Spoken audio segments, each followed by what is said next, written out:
doa Nabi ketika di Taif, ya Allah, aku ini mau engkau taruh di mana saja, ya, mau dikasihkan orang-orang yang sangat garang memusuhi saya, kata Nabi, saya ridho. Yang penting engkau tidak pernah murka kepadaku. Itu hikmahnya apa? Ketika kita ini sebagai umat Nabi Muhammad Shallallahu Alaihi Wasallam mengalami kesusahan yang amat dahsyat, ya, terus kita ridho, nggak pernah ngeluh. Bagaimana cara orang ridho ketika mengalami kesusahan?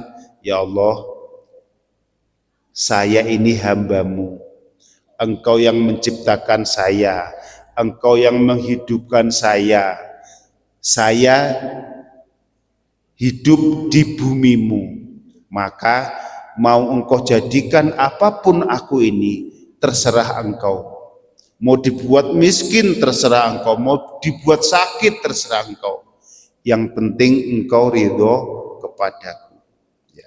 Setelah Nabi ridho, apapun yang terjadi, kesusahan seperti apapun yang terjadi, maka Nabi terus diisrokan oleh Allah Subhanahu wa Ta'ala dari Masjidil Haram ke Madinah, terus ke Jabal Turi Sina, terus ke Masjidil Aqsa, terus Mi'raj ke Sidratil Muntaha. Itu artinya apa?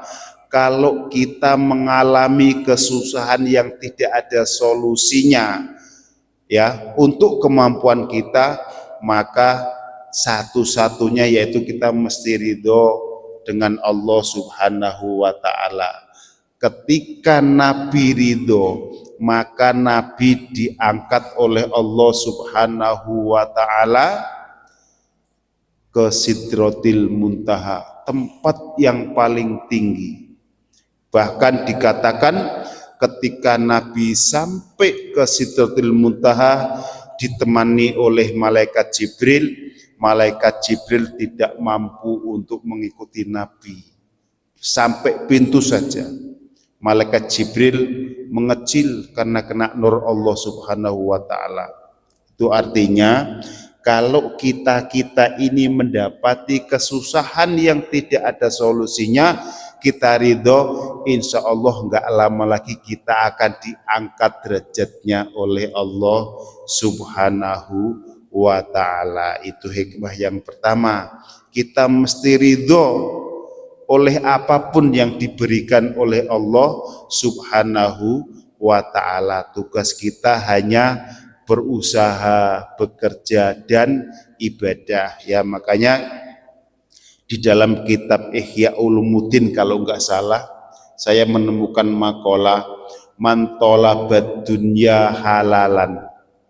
Barang siapa mencari dunia dengan halal, tahfifan li ahlihi, dalam rangka untuk meringankan kebutuhan keluarganya, ya, dan mengerjakan sholat 5 waktu dengan berjamaah. Seandainya orang tersebut belum bisa taat dengan sempurna, maka Allah akan memberikan hadiah surga. Kita ini seandainya kita yang kerjanya serabutan, ya, kita kerja dalam rangka untuk menghidupi anak istri kita. Seandainya kita belum bisa meninggalkan maksiat seperti nongkrong yang tidak ada arah tujuannya, seperti ngumpul-ngumpul di pos main gaple yang enggak jelas arah tujuannya, itu kan sebenarnya malaikat gedek sekali. Dia mengerjakan sesuatu yang tidak ada manfaatnya.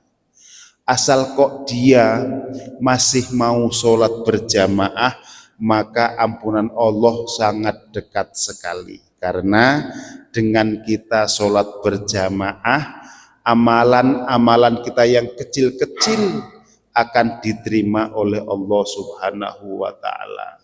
Ketika kita tidak sholat berjamaah, ya, sementara bacaan Fatihah kita belum tentu benar, maka amalan-amalan kita yang kecil-kecil dipending oleh Allah Subhanahu wa ta'ala. Amalan kita, sedekah kita, puasa sunnah kita, apapun kebaikan kita, muamalah sehari-hari dengan tetangga, itu tidak akan diberikan oleh Allah selagi sholatmu tidak sempurna.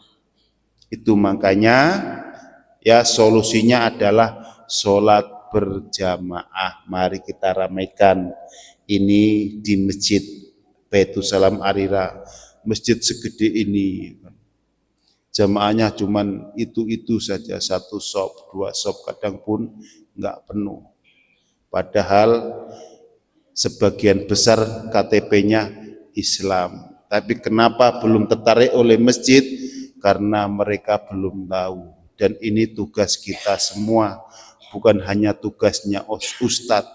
Kalau masing-masing satu di antara kita membawa teman satu, seperti jamaah tabligh itu, insya Allah lama-lama penuh masjid. Satu di antara kita membawa teman satu, ayo sholat jamaah ke masjid. Bilang neraka itu panas, ya. Insya Allah ini penuh nih. Biar tidak apa? Biar enggak dosa kita. Masjid dibuat besar-besar, megah-megah. Yang isi jamaah cuman 1 shop, 2 shop. Kan mubadzir, ini sudah habis miliaran. Ya, itu makanya itu tugas kita semua, bukan hanya tugas Ustadz. Agar orang lebih dekat kepada Allah Subhanahu wa ta'ala.